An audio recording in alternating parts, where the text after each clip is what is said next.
स्थानीय सरकारको टिम प्रमुखको टिमभित्रको चाहिँ नि क्याबिनेटबाट सरकार समिति तयार गरेर घोषणा गर्न सक्दैनौ भन्नुहुन्छ भने बाहिरबाट बनाएर ल्याउ भन्नुहोस्।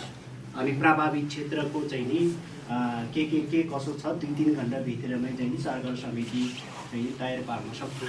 होइन हामी चाहिँ स्थानीय सरकार भएकोले हाम्रै टिमबाट हामी तयार गर्छौँ भन्नुहुन्छ भने हामीले त्यो कुरो पनि चाहियो। तर चाहिँ सरकार समिति चाहिँ भन्नु पर्यो। प्रायःको चाहिँ त्यो चिज राइट पनि छ। यो सकारात्मक उत्तरी धादिङको रुबीभाली गाउँपालिकाको समन्वयमा निर्माणाधीन तथा निर्माणको तयारीमा रहेका हाइड्रो पावर आयोजनाका प्रतिनिधि र स्थानीय सरकारवालाहरूबीच छलफल भएको छ। गाउँपालिकाको आयोजनामा भएको छलफल कार्यक्रममा हाइड्रो पावर आयोजना सञ्चालनसँग सम्बन्धित सुरक्षा व्यवस्था, स्थानीय सरकार, सामाजिक उत्तरदायित्व तथा समसामयिक विषयमा विस्तृत रूपमा छलफल गरिएको हो। भन्नुस् न, हो जग्गाको अलिकति थोरै घटीबढी भएको छ हैन। अब यो विषय चाहिँ के छ भन्दाखेरि आयोजनासँग पनि के छलफलको विषय छ त। त्यो अलिकति घटीबढी पालिकाले गरेको हो। ढिलो जग्गा त पालिकाले गरेको होइन त। सबै त पालिकाले नै भारी पोकेर त हिँड्दैन नि त, हो कि भनौँ न। यो विषयमा हामी बिस्तारै दोस्रो चरणको कार्यपालिकाको बैठक पनि हामी बसिसकेका छौँ।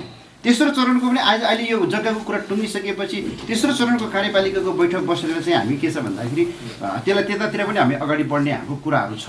त्यस कारणले गर्दाखेरि प्रोजेक्ट खालि यहाँ चाहिँ के छ भन्दाखेरि यो गोरक्ष हजुर हाम्रो माग स्थानीयहरूले मुआब्जाको विषय छिटोभन्दा छिटो टुङ्गो लगाउनु पर्ने, स्थानीयहरूलाई सेयर दिनुपर्ने लगायत आवाज उठाउँदै आएका छन्। छलफलमा रुबीभाली गाउँपालिकाका अध्यक्ष रामसिंह तामाङ, उपाध्यक्ष फेलामा तामाङ, हाइड्रो पावर कम्पनीका प्रतिनिधिहरू र स्थानीयहरूको उपस्थिति रहेको थियो। छलफलको सुरुमा केही मतभेद देखिए पनि पछि जग्गा धनीहरूको मुआब्जा दिने विषयमा सहमति भएको र कार्यपालिका बैठकद्वारा यही माग 23 गते जनप्रतिनिधि, प्रमुख जिल्ला अधिकारी, हाइड्रो पावर प्रतिनिधि तथा सरकारवालाहरूबीच सार्वजनिक सुनवाई गर्ने निर्णय भएको रुबीभालीबाट सहकर्मी योगेन तामाङले बताउनु भयो। हाम्रो के हो भने यो गोरक्षा यहाँ आयोजना भन्दै गर्दाखेरि यो एउटा रुबीभालीको यो एउटा सुन्दर पाठ पनि हो।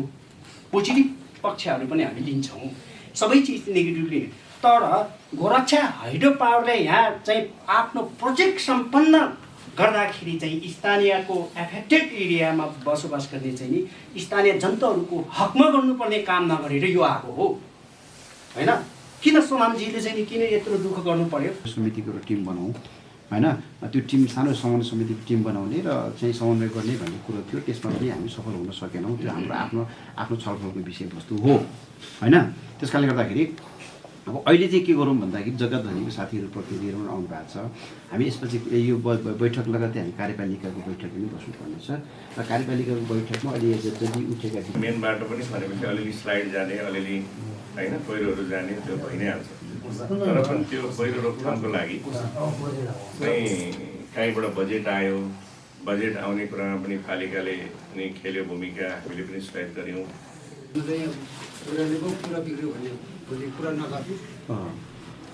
मेरो विचारमा अब सतर्मुखकै कुरा यहाँ नगरौँ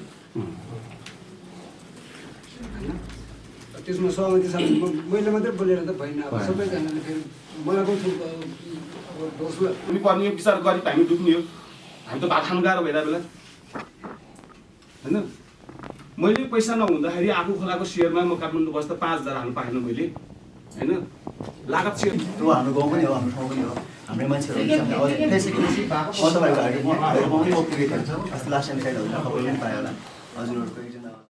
गाउँपालिकाले विकास र स्थानीय हितबीच सन्तुलन कायम गर्दै निरन्तर समन्वय गर्ने प्रतिबद्धता जनाएको छ। रुबीभालीको हाइड्रो पावर कोरिडोर क्षेत्रमा करिब 200 मेगावाट विद्युत उत्पादन क्षमता रहेको बताइएको छ। हाल गोरक्ष, जलशक्ति र लापाखोला हाइड्रो पावर निर्माणको चरणमा रहेका छन्।